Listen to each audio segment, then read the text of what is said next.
Ontem levantamos a pergunta: por que fazer discípulos? A resposta do porquê é uma ordem dada por quem tem toda a autoridade e quem promete nos acompanhar. Hoje voltamos às mesmas duas palavras, com outra pergunta: façam discípulos como? E vou dar alguns exemplos. O primeiro exemplo é uma igreja que existe nas montanhas lá no noroeste dos Estados Unidos. Numa pequena cidade, apenas 26 mil habitantes. Que eu saiba, não tinha nenhuma igreja lá e um grupo de pessoas queriam plantar uma. E convidaram o filho de um missionário a vir e iniciar esse trabalho. Baseado no exemplo de Jesus, ele investiu na vida de 12 homens, convivendo com eles quanto mais possível. Sua estratégia era pequenos grupos, os treinando a investir em outros e assim iniciar novos grupos. Em 8 anos, eles passaram a ter 600 grupos pequenos, com mais de 6 mil pessoas assistindo às reuniões. O segundo exemplo é o próprio Jesus. Ele pregava e ensinava as multidões, mas concentrava num grupo pequeno de 12 homens.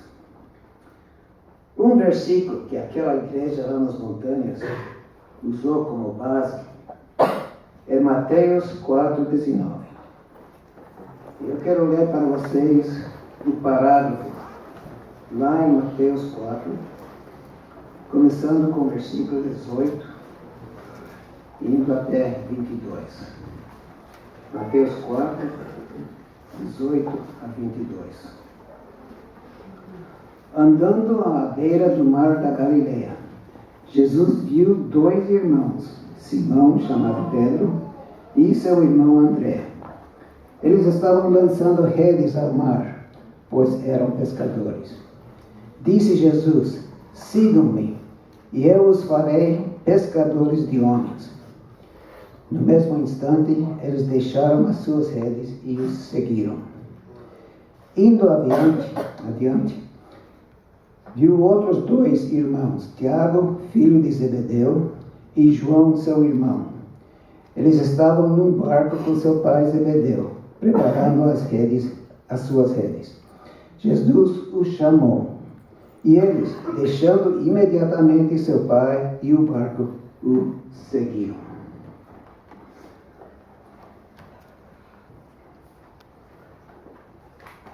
Jesus formou um pequeno grupo de homens, dizendo: siga. Durante 3 anos e pouco, ele estabeleceu um relacionamento forte com esses homens. O tipo de relacionamento que você não pode ter num grupo grande. Quero contrastar a palavra ensinar com a palavra seguir. Ensinar é passar alguma coisa de uma cabeça para outra. Ideias, conhecimento, conteúdo. É o relacionamento de professor com aluno dentro de sala de aula. Seguir inclui o ensino, mas vai além. É vida a outras vidas, tratando mais do que apenas cabeça. Coisas como caráter, atitudes, propósito, prioridades. relacionamento de um mentor com aprendiz no laboratório da vida. É interessante observar que a palavra seguir é mencionada mais vezes nos evangelhos do que a palavra ensinar. O discipulado de Jesus incluía o ensinar, mas não deixava de lado o seguir. Estamos falando de relacionamento. João 1,12, aquele que é a palavra, na revista atualizada, usa a palavra verbo. Aquele que é palavra ou verbo, viveu entre nós. E aquela palavra verbo, na revista atualizada, é a palavra tabernacular, literalmente montar uma tenda. Somente um grupo pequeno cabe dentro de uma tenda. Jesus deu muito valor para o grupo pequeno. Os discípulos conviveram com Jesus, andando nas estradas.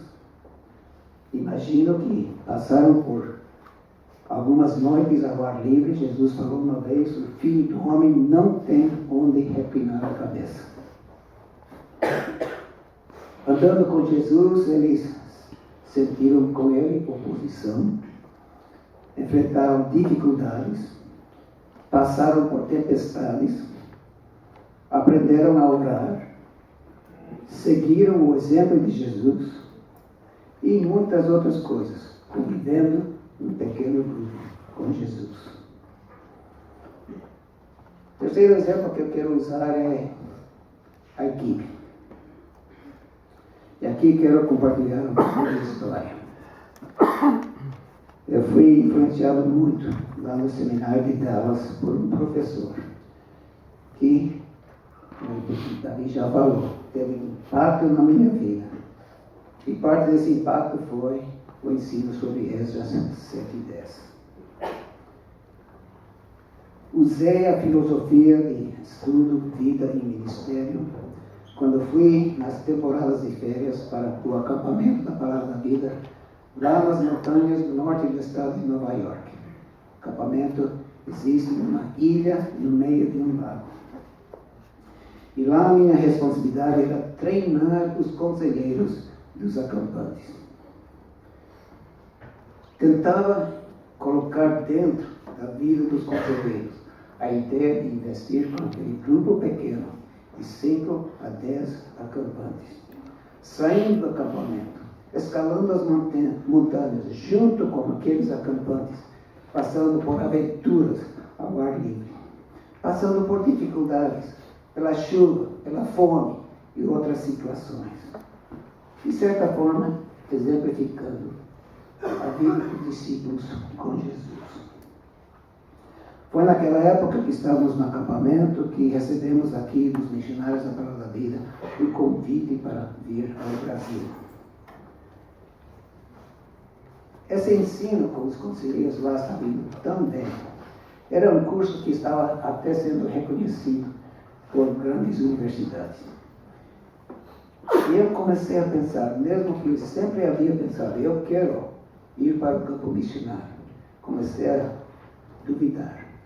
O curso estava indo tão bem, eu estava sendo tão satisfeito. Será que eu devo ir aceitar o convite ao Brasil ou continuar naquilo que estou fazendo? Uma manhã eu fui para o fim da ilha, lá no meio do bosque, para fazer a minha hora silenciosa. E eu olhei para Deus. Ó Deus, o que eu faço? Aceito o convite? Fico aqui.